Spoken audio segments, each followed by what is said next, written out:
माझे नाव स्वरा गणेश सारकर. नमस्कार, माझे नाव श्रेया सोमन काशी. आम्ही इयत्ता 6वी मध्ये शिकत आहोत. आमच्या शाळेचे नाव शरद विद्यालय भरलोणी. आज आपण एक प्रयोग करणार आहोत. लहान मुले, मोठी मुले जी रासायनिक ज्यूस पितात ते आपल्या शरीरासाठी किती हानिकारक आहे ते आज आपण दाखवणार आहोत. चला तर प्रयोग चालू करूया. बाजारात मिळणारा रासायनिक ज्यूस व नैसर्गिक फळापासून बनवलेला ज्यूस, ग्लास व रिन आला जो आपण कपडे धुण्यासाठी वापरतो व चमचा. चला प्रयोग करूया. तर सर्वप्रथम आपण थोडंसं ही आर्टिफिशियल ज्यूस घेऊया.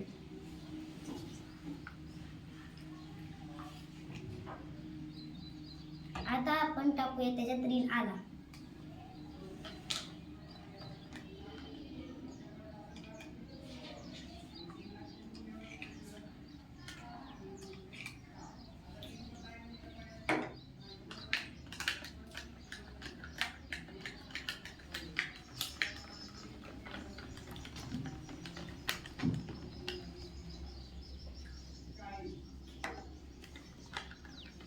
बघू शकता तुम्ही ह्याच्यातला रंग गेलेला आहे.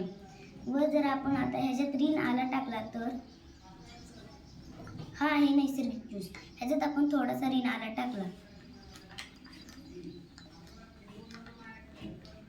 तुम्ही बघू शकता ह्याचा रंग थोडा सुद्धा गेलेला नाहीये.